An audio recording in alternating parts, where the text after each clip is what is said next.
ओम नमः शिवाय। गणेश विवाह। ब्रह्मा बोले, हे मुनि श्रेष्ठ, अब गणेश जी माता पिता के पालन करने पर बड़े हुए। वे कुमार के साथ ही खेल कूद करने लगे। एक बार शिव पार्वती एकांत में विचार करने लगे कि अब दोनों का विवाह कर दिया जाए। तब माता पिता की इच्छा जानकर दोनों ने एक साथ ही कहा कि पहले मैं पहले विवाह करूंगा। इस पर दोनों परस्पर विवाद करने लगे।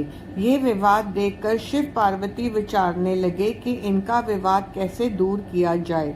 तब उन्होंने एक उपाय सोचा कि तुम दोनों ही एक समान प्रिय हो, अतः तुममें जो प्रथम पृथ्वी की परिक्रमा करके आ जावेगा उसी का प्रथम विवाह करेंगे। ऐसा सुनकर कार्तिकेय जी तो पृथ्वी की परिक्रमा के लिए झट से चल दिए, परंतु गणेश जी बुद्धिपूर्वक सोचने लगे कि मैं क्या करूं, कहाँ जाऊं, मुझसे तो एक कोस भी नहीं चला जाता।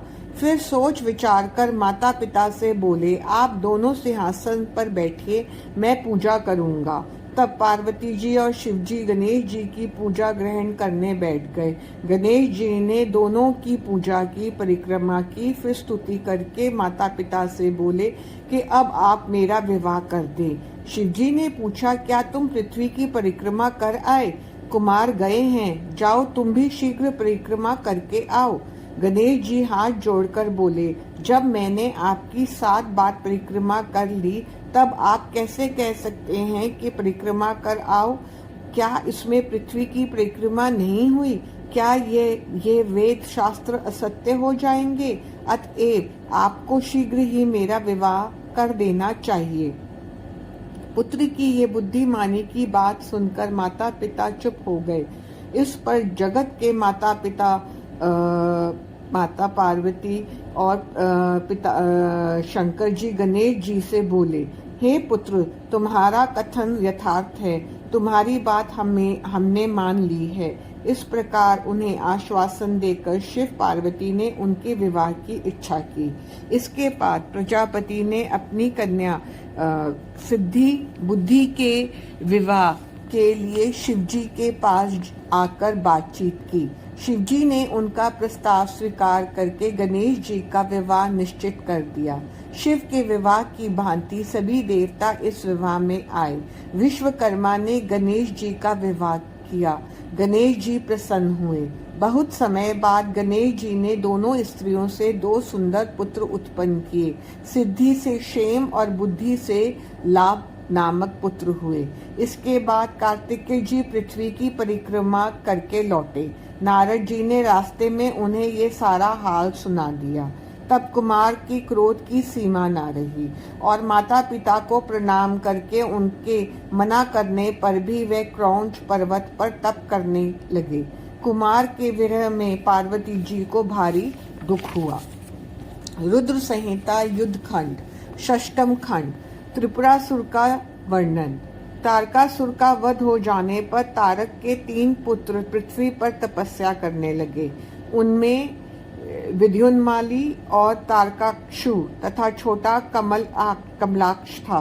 ये तीनों महान बली, जितेंद्रिय और देवद्रोही थे। दोनों ने सुमेरु पर ब्रह्मा जी को प्रसन्न करने के लिए तप किया।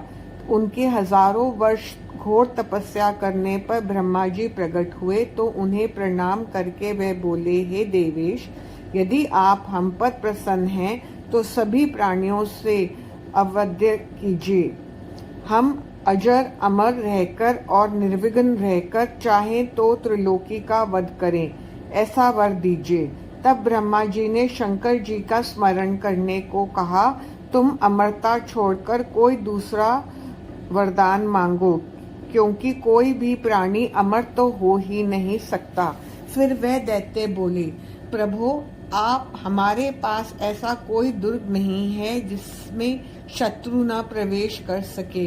ऐसे 3 पुरों का निर्माण करा दीजिए। उनमें धन संपत्ति के सभी सुख साधन हों तथा वह देव दानवों के द्वारा तोड़ा ना जा सके तथा अजय हो। तब ताराक्ष ने सुवर्ण का, कमलाक्ष ने चांदी का तथा विद्युन्माली ने लोहे के पुर के निर्माण की प्रार्थना की। ब्रह्मा जी ने कहा, ऐसा ही हो, और कहा कि तुम शिवजी के अतिरिक्त अन्य से मारे भी नहीं जा सकोगे। ब्रह्मा के जी ने उनके लिए तीनों पुरों के निर्माण का आदेश दिया।